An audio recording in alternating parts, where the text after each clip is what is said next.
So yung mga lods, ito yung putahe natin ngayong araw. So this is our vlog, food trip na naman. So this is it. Abangan nyo po hanggang matapos. Salamat.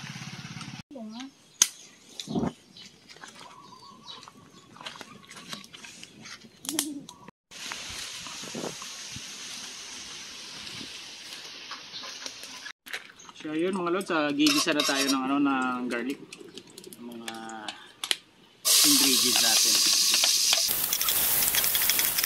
Sunod natin yung bawang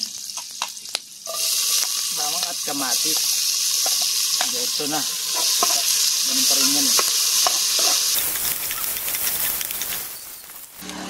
Ito natin yung papayas.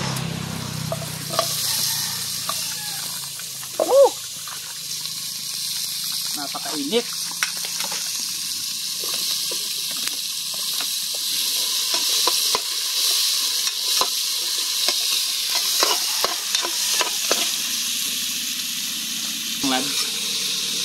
Tutubigan muna natin. Kaya natin yung lumambot ng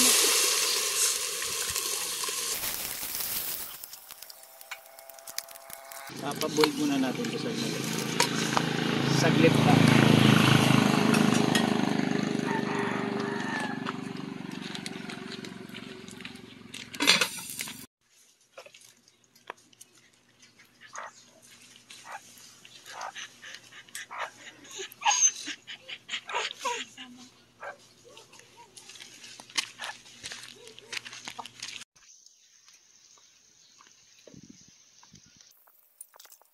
So yun mga lods, ilulunod natin tong yung bibi, yung tuway.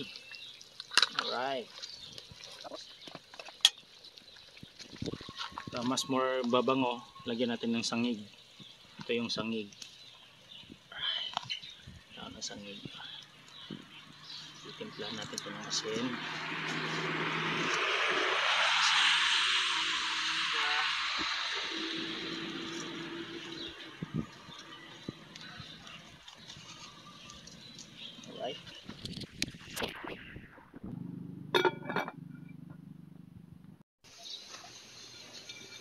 Buksan. Check natin mga lods. Pag malambot na yung kapayas, pwede natin ilunod yung yung malunggay. Lalagay na natin yung malunggay.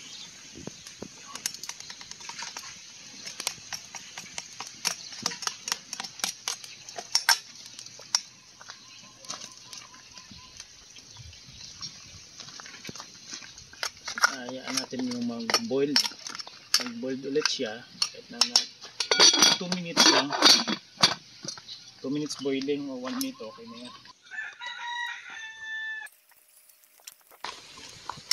So ito mga lods, luto na nga. So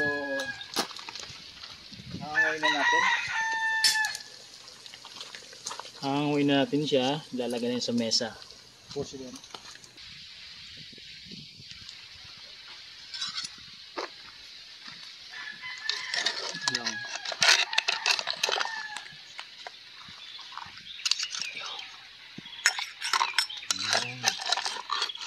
Ito po yung perfect na mukha niya.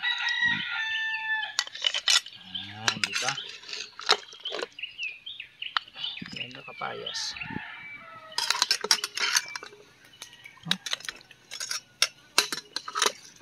Napakasarap ng sabaw na ito. Kaya sinasabi sa inyo mga lods, hindi ako gumagamit ng bitchin o magic sarap sa pagluluto kasi gusto ko na rin mag-iingat para sa health natin, sa pangangatawan nyo. So ito yung mas mailam na gawing routine sa pagluluto. Walang bitchin, walang kahit anong seasoning. Asin na at sugar, brown sugar ginamit ko dyan. Kasi pag sumasabaw, gumagawa kayo ng sabaw, dapat sakto-sakto na, huwag nyo papasobrahan para patitimplan nyo yung maayos. Gamit ng brown sugar at asin lamang. Alright? Gagawa muna tayo ng sausawan para sa isda natin mga lods ha. Kasi mag ihaw-ihaw tayo. Sa tawag sa amin, sugba-sugba.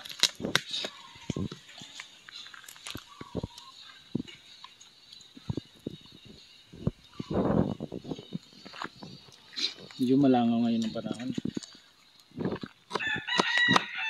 Ito yung isang technique para maging mas malasa yung ano, yung tawag nito, sausawan natin.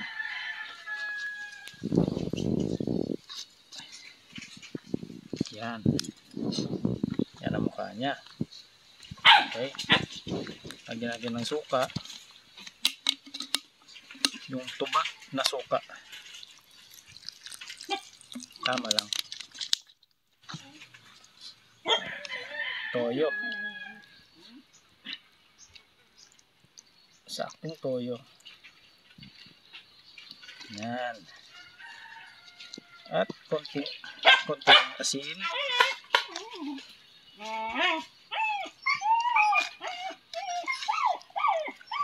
Medyo may konting brown sugar.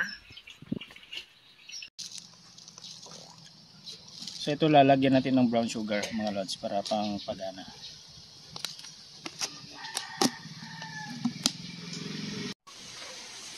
So ito mga lods, susunod natin yung ano.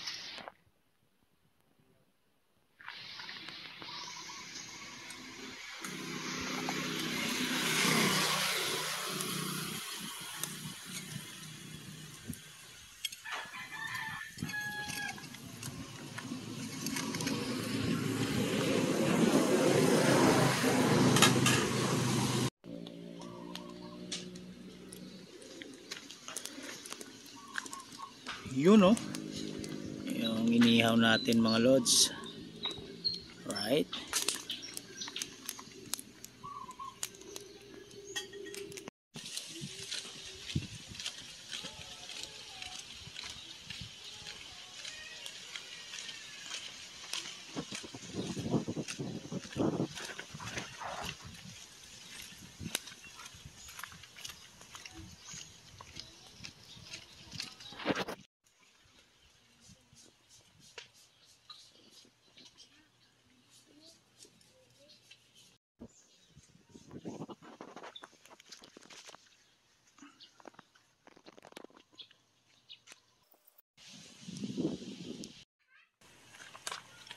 So ayun mga lods, check muna natin yung inihaw natin kung pwede na ba to.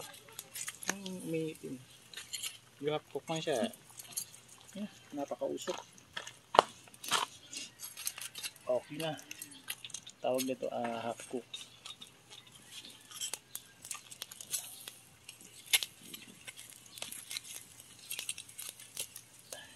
So isa kailangan ito. Balik ka rin natin yung mamaya.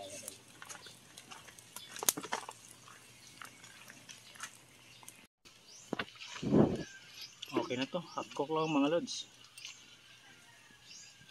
Yun oh, parang juicy pa. Yun.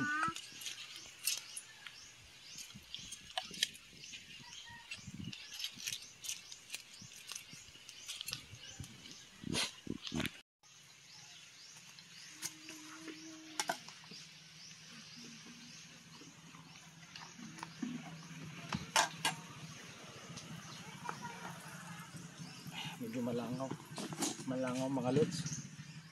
Okay, stop na.